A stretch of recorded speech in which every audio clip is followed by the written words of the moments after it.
The Shadow of Fu Manchu. Based on the stories by Sax Roma.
Special Inspector Nayland Smith has discovered the object of Dr. Fu Manchu's presence in London to be the elimination or abduction of Europe's outstanding scientists, inventors, statesmen, and the engineering of their deaths or their transportation to the headquarters of the Black Poppy Society, a secret organization of super criminals located in the interior of China.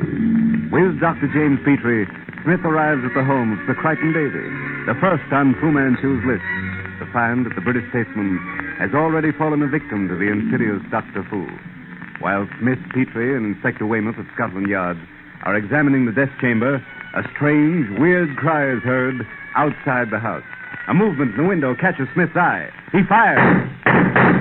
Nayland, what was it? Great Scott. Must be losing my grip. Missed. Every shot. What the devil was it, Smith? Whatever it was, it's gone. Slipped out of the window just as we came in. You heard that cry? Of course. What were you shooting at? Something in the window? I didn't see it clearly, just a glimpse. And that cry, you heard it before? In India, the cry of the dacoit. In this instance, it was very probably used to call back the thing that caused Sir Crichton's death. Inspector Smith, are you all right? Open the door, Weymouth. Let them in now. There's no danger for the moment. Those shots, Inspector, what was it? Never mind that now. This envelope on the desk. It's the one that was brought to Sir Crichton just before we arrived. The same, sir. He started to open it. I'll wager it contains blank paper. There, you see? Yet it served its purpose. But blank paper? Now, look. No, don't touch it. Smell. Peculiar scent. What is it? A rare species of orchid. It grows only in certain sections of Burma. Travelers who pluck it have often been found dead. There's nothing to show the cause of death but a small red mark on the face, or neck, or arm, such as we just found on Sir Crichton. It's called the Zayat kiss. You recognize the scent? At once. I'm certain that the Zayat, a deadly poisonous creature which kills the traveler, is attracted by the scent of the flower. But Fu Manchu, how did he... He's undoubtedly brought the Zayat with him, along with a supply of the orchid bulbs which he grows to feed the thing. Then you figure this weird thing followed the scent into this room where Sir Crichton was at work and... wait. Didn't Burgoyne say the windows were closed? That one is open. Open from outside. Vines were easily climbed, and Sir Crichton very likely had the envelope in his hands when the Zayat stung him. And you believe the Zayat was recalled to whoever brought it by that wailing cry? Have any of you a better theory? By Jove. It's unbelievable. Fu Manchu must be a fiend incarnate. He is indeed, Weymouth. His methods are insidious, to say the least. Now, while you're finishing up here, Petrie and I'll have a look at the garden. Come along, Petrie. Just what do you expect to find out here, Nayland? I really don't know, old chap. Probably nothing now. However, you take this footpath, I'll take that other. We'll meet at the rear of the house. And keep your eyes open. Now, just what the devil am I to look for? I wonder if... Oh, by Jove, I beg your pardon. Forgive me, Dr. Petrie, if I startle you. Now, who are you? Tell me, please. Is it true that Sir Crichton Davy has been murdered? Murdered? Well, I can't say definitely. But he is dead. Yes, he is dead. But who are you? I am no one whom you know. But I have information for the police. This letter. Will you give it to the proper person in authority? Person in authority? Well, yes, that would be Special Inspector Nayland Smith. Yes, I'll see that he gets it. And when you have given it to him, leave him at once. But I say, wait a moment.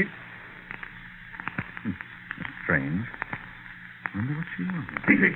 Huh? Petrie, that woman. Who was she? I don't know. She gave me this for you. Information for the police, she said. Describe her. Oh, a lovely creature, Nayland. Eyes and hair as black as night. A skin like... Did you notice a crescent-shaped scar at the outer corner of the left eye? Why, yes. You know her? Know her. It's Cara May, his daughter, Petrie. What? And you let her slip through your fingers. You might have forced her to reveal his hiding place. Fu Manchu's daughter? Oh, that's impossible. She's not Chinese. Eurasian, but what difference whether his daughter, wife, or slave? She's nevertheless his spy, employed to get this letter into my hands. Here.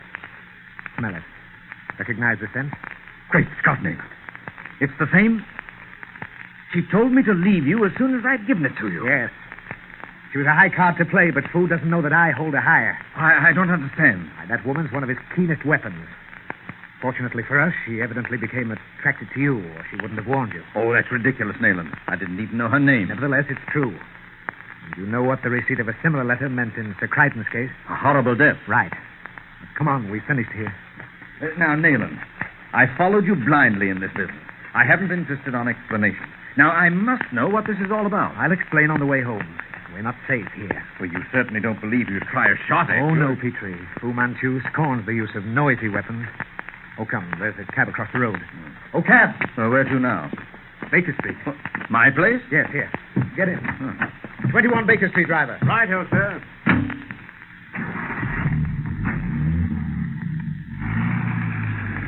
I say, Nayland, someone took the cab behind us. I think it's following us. I expected that. Well, if I escape alive from this business, old chap, I'll know that I lead a charmed life. But aren't you going to try to throw them off? Useless. Wherever we went, Fu Manchu would find us. You no doubt still wonder why a servant of the British government lately stationed in Burma appears in London in the character of a detective. Rather. Simply because I stumbled onto a clue, quite by accident. I discovered definite evidence of the existence of Fu Manchu. Well, is he an emissary of an Eastern power? I can't say definitely, but I do know that a certain Eastern power will be requested to see that Dr. Fu removes himself and his influence as far and as quickly from England as possible. And if your Eastern state refuses? Then, Petrie, anything may happen. A fanatic, Nayland. A madman with unlimited power. He's much more.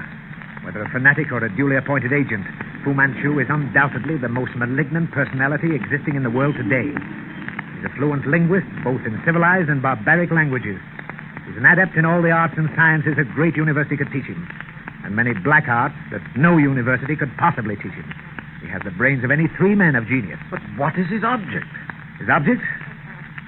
Why did Rene Corot fall dead in a Paris opera house? Heart failure, wasn't it? He died because his last speech had shown that he held the key to the secret of Tonking. And what became of the Grand Duke Stanislaus? Do you remember? Suicide, as I recall it. He alone was fully aware of Russia's growing peril. He alone knew the truth about Mongolia. That knowledge caused his death. But Sir Crichton Davy. He was the only living Englishman who understood the vast importance of the Tibetan frontiers. I'm beginning to see, Nayland. Yes, it was their knowledge of the East that doomed them. When any great leader dares to arouse the West to a sense of the awakening of the East, he's destroyed. Incredible. You mean to say that Fu Manchu controls this terrible secret movement? Exactly, Petrie. Fu Manchu and none other. Here you are, Governor. 21 Baker Street. Eh? Oh, yes. You are, driver. Thank you, sir. Look, that car back there. It stopped. Followed us every foot of the way, Nayland. Of course, Petrie. Come on, let's go in. But they followed us all the way. Aren't you going to do anything? Of what use? We could prove nothing against them. Further, it's very evident that an attempt will be made upon my life tonight. And by the same means that proved so successful in the case of Sir Crichton. You can't mean that he'll make an attempt against you here. I mean exactly that. We'll have an opportunity to observe the Zayat kiss in operation very soon. The scented letter given you by the woman is ample proof of that. Now, what caused Sir Crichton's death, Mayland? What is the Zayat kiss? I don't know exactly. Some sort of insect, I believe, which is attracted by this perfume. Well, what sort of insect? Again, I say I don't know. But forewarned is forearmed, Petrie. Fu Manchu has made the blunder common to all men of unusual genius. He's underrated his adversary. Let's go into the bedroom. Now let us appear to make preparations to retire. I'm sure we may rely on Dr. Fu's servants to attempt my removal, if not yours. Well, I say, roll those golf clubs in that blanket and put them in your bed. I'll do the same with these pillows in mine, eh? Yes. So. There we are. And now? Now turn out the light and take a chair into the corner by the door. You'll be hidden by anyone looking through the window, yet we'll be able to see a silhouette against the window in the moonlight. Lower the sash. Right. You shouldn't have long to wait. I've put the perfumed envelope on the coffee table in the center of the room. You know, it's a climb of 30 feet, Nayland, from the garden to my window. Oh. To a dacoit who very likely operates the Zayat kiss, an ivy-covered wall is a grand staircase. 2 o'clock. Presently, Petrie, presently. You have your flash? Yes, and my pistol. Good. When I give the word, turn your flash on the envelope on the coffee table. Don't shoot. This golf club of yours will do the trick. Are you certain, Nayland? Look. The window. The shadow that is above the sill. He has a box in his hand. He tossed it through the window. The flash, Petrie. Light. Great Scott, Nayland, look! Hold the light steady. Quick, man, quick!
Shadow of Fu Manchu.